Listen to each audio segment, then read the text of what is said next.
오늘은 야곱의 험악한 인생에 대해 생각해 보겠습니다. 가나안 땅에 심한 기근이 들어 야곱의 형제들은 애굽에 내려가 곡식을 구해해 와야 했습니다.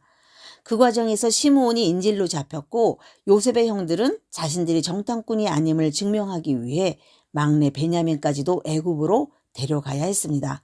이런 일련의 과정과 사건들을 통해 하나님은 무엇을 말하려고 하셨을까요?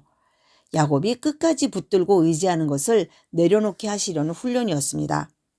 막내 베냐민을 애굽에 보내지 않으면 시므온을 구하지 못했는데도 야곱은 베냐민을 끝까지 보내지 않았습니다. 베냐민을 잃지 않기 위해 야곱은 시므온을 포기했다는 뜻입니다. 야곱이 자식을 편애하는 마음은 여전히 변하지 않았습니다. 하나님은 이런 야곱을 훈련해 오셨습니다. 야곱은 4명의 아내 중 특별히 라헬을 사랑했지만 하나님은 라헬을 먼저 데려가셨습니다. 12아들 중 라헬이 낳은 요셉을 가장 사랑했지만 요셉도 잃어버렸습니다. 베냐민을 애굽에 보내야만 시므온도 구하고 양식도 구할 수 있는데도 야곱은 시므온을 포기하고 라헬이 낳은 베냐민을 보내지 않았던 것입니다. 이것이 야곱의 모습입니다. 그러나 유다가 말합니다. 아버지께서 베냐민을 포기하시면 우리가 다 살고 죽지 않습니다. 베냐민을 포기해야만 베냐민도 산다는 뜻입니다. 야곱은 드디어 손에 움켜쥐고 있던 베냐민을 내려놓고 애굽으로 보냈습니다. 야곱이 베냐민을 포기하자 하나님이 일하셔서 베냐민도 무사하고 양식도 얻고 요셉까지도 만나는 복을 받게 해주셨습니다. 야곱은 말합니다. 조카도다 내 아들 요셉이 지금까지 살아있으니 내가 죽기 전에 가서 그를 보리라. 하나님은 우리가 움켜쥐고 사는 두 손을 펴기를 바랍니다. 우리가 하나님처럼 의지하는 것들을 내려놓기를 원하십니다. 그러면 하나님이 일하기 시작하십니다. 그래서 하나님은 이상 중에 야곱에게 나타나 애굽으로 내려가라고 말씀하셨습니다. 이상한 일입니다. 전에 아브라함이 애굽으로 내려갔을 때 또 그랄 땅으로 내려갔을 때는 그를 다시 가나안 땅으로 데리고 오셨습니다. 이삭이 블레셋 땅으로 갔을 때도 애굽에 내려가지 말라고 명하셨습니다. 약속의 땅 가나안을 떠나지 말라는 뜻입니다. 그런데 야곱에게는 약속의 땅을 떠나 애굽으로 내려가라고 명하셨습니다. 왜 애굽으로 내려가라고 명하셨을까요?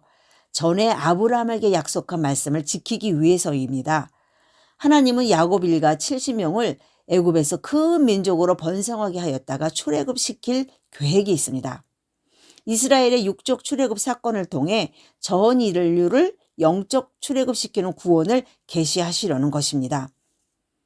이 계획을 이루기 위해 하나님은 그들과 함께 애굽에 내려가서 거기서 그들과 같이 있겠다고 약속하셨습니다. 이렇게 애굽으로 내려간 야곱 가족은 고센이라는 변방에 살게 됩니다. 표면적 이유는 애굽 사람들이 목축하는 것을 가증하게 여기기 때문이라고 말했지만 근본적 이유는 언약 백성들이 세속화되는 일을 막기 위해서입니다. 요셉은 애굽 땅에 살면서 애굽의 온갖 우상 숭배 문화를 보았을 것입니다. 자기 가족이 온갖 우상을 섬기는 애굽 사람들과 섞여 살다가 나쁜 영향을 받아 신앙이 타락할 수 있기 때문입니다. 언약의 가족이 언약의 정신을 잃지 않게 하려는 것입니다. 야곱이 드디어 바로 앞에 섰습니다. 바로가 야곱의 나이를 묻자 내 나그네의 길이의 세월이 130년이며 험악한 세월을 보냈다고 말합니다. 야곱의 인생을 두 마디로 정리하면 나그네 길, 험악한 세월입니다. 야곱은 형의 장자권을 뺏기 위해 형과 아버지를 속이고 외삼촌의 재산도 속여서 뺏고 무엇이든지 쟁취하려고 하고 라헬도 요셉도 베냐민도 움켜쥐려 하다 보니 나그네 생활, 험악한 세월을 보내게 된 것입니다. 그래서 하나님은 야곱이 움켜쥐려는 것들을 내려놓게 하는 훈련을 시켰습니다. 가장 사랑하는 라헬을 먼저 데려가시고 요셉을 움켜쥐고 있으니 요셉도 없어지게 하시고 마지막 자기 목숨처럼 움켜쥐고 있던 베냐민을 포기하도록 막다른 길목으로 이끄셨습니다. 야곱은 어쩔 수 없이 베냐민을 내려놓았습니다. 자기 힘으로 지키기를 포기하고 하나님께 내어 맡긴 것입니다.